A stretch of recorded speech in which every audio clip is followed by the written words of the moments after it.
पाठ 5 उपसर्ग प्रीफिक्स। एक शब्द से दूसरा शब्द बनाए जाने की प्रक्रिया ही शब्द रचना कहलाती है। उदाहरण के लिए ईमान शब्द के प्रारंभ में बे जोड़कर हम बेईमान और अंत में दार जोड़कर ईमानदार शब्द बना सकते हैं। इसी तरह से रसोई तथा घर शब्दों को जोड़कर हम रसोई घर शब्द बना सकते हैं। कहने का तात्पर्य यही है कि हर भाषा में शब्द रचना की प्रक्रिया 3 प्रकार से हो सकती है। शब्द के आरंभ में शब्दांश जोड़कर, जैसे वि जमा देश विदेश, सु जमा पुत्र सुपुत्र, प्रति जमा दिन प्रतिदिन, उप जमा वन उपवन। शब्द के आरंभ में जो अंश जोड़े जाते हैं वे उपसर्ग कहलाते हैं।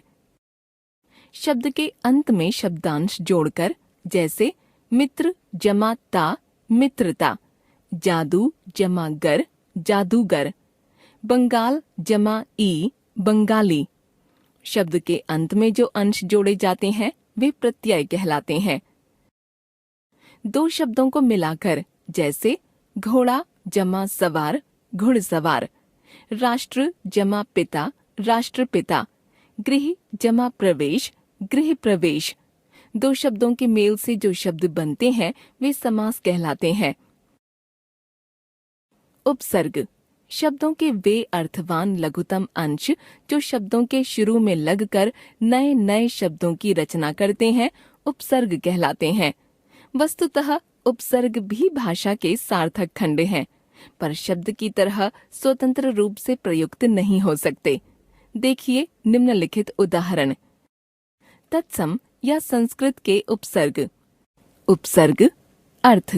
उदाहरण अति अधिक अत्यंत अत्यधिक अत्याचार। अनु पीछे समान, अनुकरण अनुवाद अनुभव।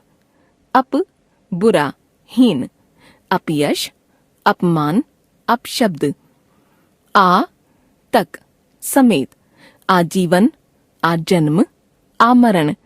उप निकट छोटा, उपवन उपस्थित उपदेश उपग्रह।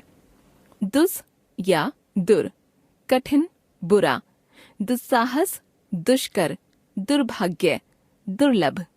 प्र अधिक प्रयत्न प्रबल प्रलय प्रसिद्ध। प्रति विरुद्ध सामने, प्रत्येक प्रतिदिन प्रत्यक्ष। वि विशिष्ट भिन्न, वियोग विनाश विदेश विरोध।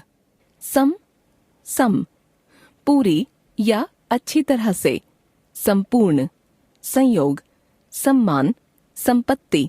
सु अच्छा, सुयोग सुपुत्र स्वागत। तद्भव या हिंदी के उपसर्ग। उपसर्ग अर्थ। उदाहरण अ या अन रहित, अछूत अथाह अनपढ़ अनजान अनहोनी। नि रहित निहत्था निकम्मा निपूता। पर दूसरी पीढ़ी के अर्थ में, परदादा परनाना परपोता। भर पूरा, भरपेट भरपूर भरसक। अध आधा, अधजला अधमरा अधपका। बिन बिना, बिन ब्याहा बिन जाने बिन देखे। क या कु बुरा, कपूत कुचाल कुढंगा। चौ चार, चौपाई चौराहा चौकन्ना। आगत या विदेशी उपसर्ग। उपसर्ग अर्थ। उदाहरण बे बिना, बेअदब बेरहम बेईमान बेइज्जत। बद बुरा, बदमाश बदनाम बदतमीज बदबू। खुश अच्छा, खुशबू खुशकिस्मत खुशनसीब। गैर भिन्न, गैर हाजिर गैर कानूनी गैर जिम्मेदार। ना नहीं, नालायक नापसंद नासमझ नाबालिग। हम साथ समान, हमराही हमसफर हमदर्द हमशक्ल। हमने सीखा भाषा में शब्दों की रचना 3 तरह से होती है, उपसर्गों द्वारा, प्रत्ययों द्वारा तथा समास द्वारा। उपसर्ग वे शब्दांश हैं जो शब्द के प्रारंभ में लगकर नया शब्द बनाते हैं। उपसर्ग भी अर्थवान इकाई हैं, पर शब्द की तरह स्वतंत्र रूप से प्रयुक्त नहीं हो सकते। हिंदी में 3 तरह के उपसर्ग मिलते हैं, तत्सम, तद्भव और आगत उपसर्ग।